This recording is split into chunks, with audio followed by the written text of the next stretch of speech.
Hello, my name is Tina Gote, and this is my portfolio defense for FELS Standard 1, Education Leadership. FELS Standard 1, just to summarize, effective school leaders monitor the success of all students in the learning environment. They align the curriculum instruction and assessment processes to promote effective student performance. And they use a variety of benchmarks and learning expectations to provide feedback to students as a way to measure and ensure accountability. When it comes to using data, it's important to have measurable goals and to track progress. It helps to also monitor the learning environment. Advancing student achievement through performance-based assessments in the course Data Analysis in Education and Foundations of Measurement. I had the opportunity to design and implement performance-based assessments for secondary ELA students.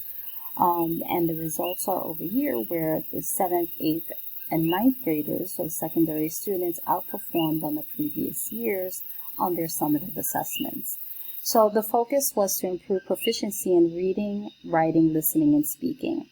Data-driven decision-making, I was using a rubric to help align to the Florida ELA informative and expository standards to assess the students' work and provide direct feedback. I did this over a 4 to 6 week period, utilizing various strategies and writing practices, graphic organizers, to help the students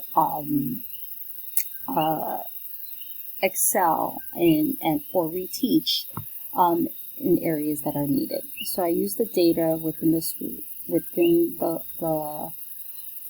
lessons to assess their performance and then continue to build from there.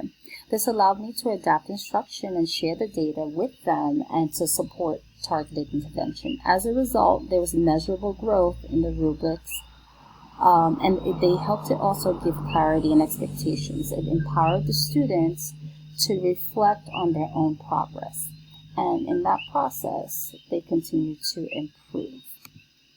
So when I think about data-driven decision-making, it really comes down to your leadership perspective. I saw firsthand how each decision made using facts and information, it helped to identify learning trends, and it aligned which aligns with the FELS standards, and you can identify who has a higher need and support them with interventions in those areas.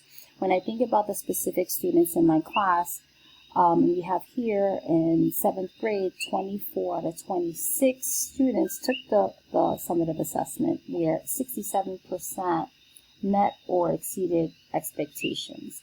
On average, this area was at like a 37% prior to implementation of this process. In addition, 82% when it comes to the 8th grade. Unfortunately, 9th grade didn't take standardized tests this year. But it significantly improved from one year to another. So this shows how a school's mission and using the standards of equity and accountability can support the growth for students. That concludes my presentation. Thank you so much. Have a wonderful day.